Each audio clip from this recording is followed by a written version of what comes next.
Olá, Boletim Entrevista no ar e olha só, esse ano a Lei Áurea, sancionada em 13 de maio de 1888, completa 136 anos.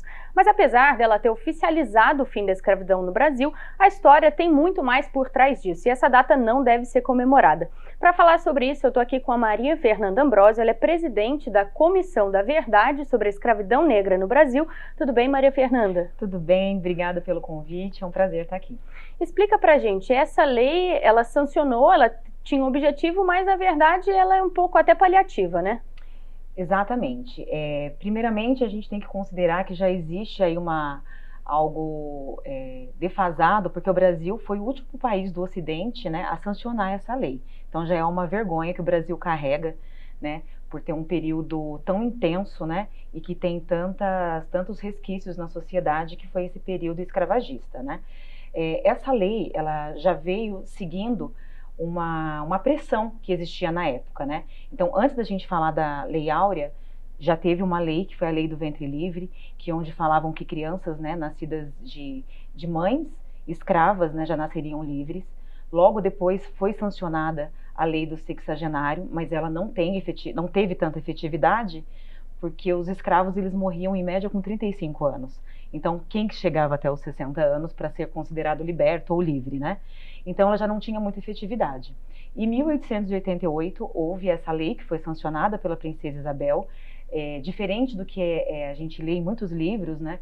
Não foi algo tão natural, né? Foi algo que o movimento negro já vinha ali acompanhando, a sociedade daquela época já exigia uma certa pressão. Teve resistência, mas foi sancionada por uma certa pressão também, né, que já vinha seguindo naquela época, né, como viviam os escravos.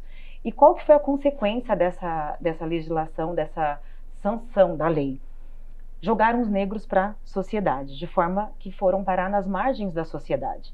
Então, essa liberdade, ela não veio acompanhada de igualdade. E isso é um reflexo muito importante, porque pessoas que perderam o direito à vida, à dignidade, à existência, perderam as suas referências de família, né, que foram pessoas sequestradas e trazidas para o Brasil para ser escravizadas. Então, essas pessoas que perderam tudo foram jogadas à margem da sociedade, sem nenhuma política pública reparatória, né, que pudesse inseri-los novamente na sociedade. E aí a gente tem um contexto que reflete até hoje, né? E por isso que a gente precisa de políticas públicas como a lei de cotas, né? Explica um pouquinho desse caminho que a gente ainda tem que percorrer, que é longo até a gente chegar num momento de reparação histórica.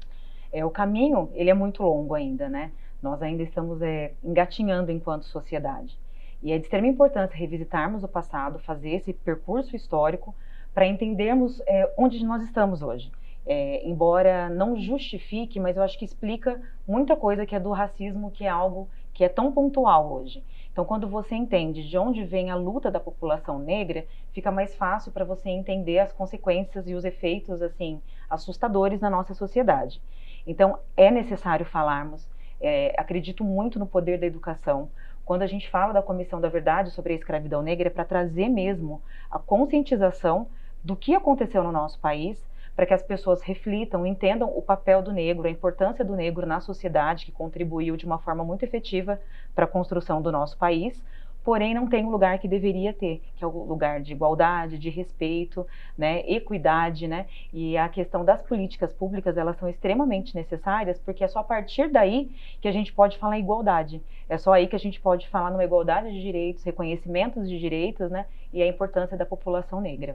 E aí, Maria Fernanda, nesse processo a gente pode até ressignificar, porque hoje a gente não comemora a data da Lei Áurea, mas a gente tem, né, o Dia da Consciência Negra, que é comemorado em 20 de novembro, que simboliza a data de morte do Zumbi dos Palmares, né, que morreu na mão dos bandeirantes. É importante a gente fazer essa ressignificação?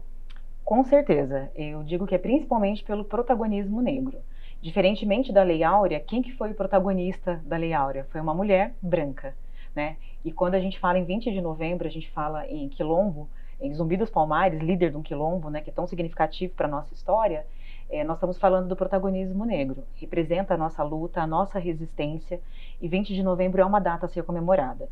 Trazer a questão histórica, né, para a gente entender o momento que nós estamos, e a partir daí nos unirmos enquanto sociedade, não somente a população negra, mas eu acredito que é uma obrigação um dever de toda a sociedade, né, lutar em prol da população negra e, enfim, conquistar a abolição inacabada que a gente fala, né? Perfeito, Maria Fernanda, queria te agradecer pela presença, pela entrevista. Eu agradeço, muito obrigada. Como a Maria Fernanda falou, a gente reconhecer a história é fundamental e reconhecer para não repetir, né? E aí a gente segue nesse caminho para a reparação histórica. De volta ao estúdio.